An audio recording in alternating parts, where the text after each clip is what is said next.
Hi family. I'm here at the Korean church with my friends, and I had worship this morning. I really wanted to share this, and so I wanted to take the time to do it. I was reading in Mark chapter 10, verses 27, and then if you go down to verse like 50, I think 51 or 52, 53, it talked about how, what's impossible for man is not impossible for God. That starts off in 27. But if you go down to the 50s, it starts to talk about this gentleman who was blind and crying out. And God says, "What would you have me do?" He said, "I want to see." And he said, "Your faith has made you whole." And immediately he saw. And I was thinking that was not possible for him. He's been blind all this time. And I don't think that's a one-time thing. I don't want to preach, but honestly, this is really helping me because I think a lot of our issues, whether it's being obese or whether it's being a depressant or whether it's having diabetes, our health, again, like I've always said, starts in the mind. I really do. A lot of things, not all, but a lot of things really start in the mind. And I really do believe that if we don't understand that there's some things we just can't do. We just can't do it. And it's not I'll deal with it tomorrow. Sometimes you have to deal with it 5 minutes from the last time you said, "Lord, really help me. I can't do this. I know you can." That is much faith I got. And that is kind of what the Lord is showing me, that I just need to keep coming back to Him and saying, "You know what? Help me right now." Because I have by nature this judgmental nature.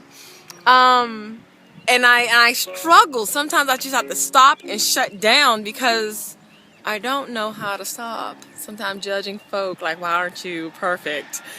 Clearly I'm not perfect. But still, and even that in and of itself, I tell you, God is teaching me, Raven, again, just come to me.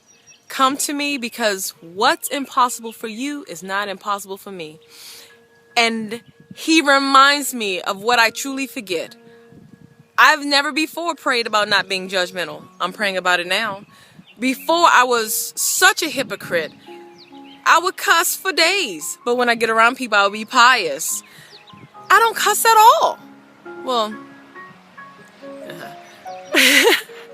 in those moments of time of life, praise the Lord, once in 2 or 3, 4 years is better than what I used to do. God is really making some changes. And so my vulnerability to you right now is to tell you, remember, I'm on this journey of regaining Eden. I'm on this journey of God making some changes in my life. And I want you to know that He can do the same with you. Don't look at your circumstance, okay, and start determining your Christianity. Don't do it. I'm telling you, it's a lie. Look at truly what is God doing around you. It may look like, nothing seems to be happening for me. You ain't dead, okay? There's always opportunities when you're alive. Start looking towards God and those opportunities instead of what you would prefer to happen to you right now, prefer to be, or whatever it may be, whether it's a car, whether it's a job, whether it's a man, whether it's whatever. Look at what you have. I'm noticing this now more than ever. And right now, what I got is the ability to remember that I need to not be judgmental. I need to remember that God is helping me and He's healing me, and He will continue to heal me, because what's impossible for me is not impossible for Him. So I want to encourage you on that. All right, again, Eden family, please like, subscribe, and hit that bell. See you next time. Bye.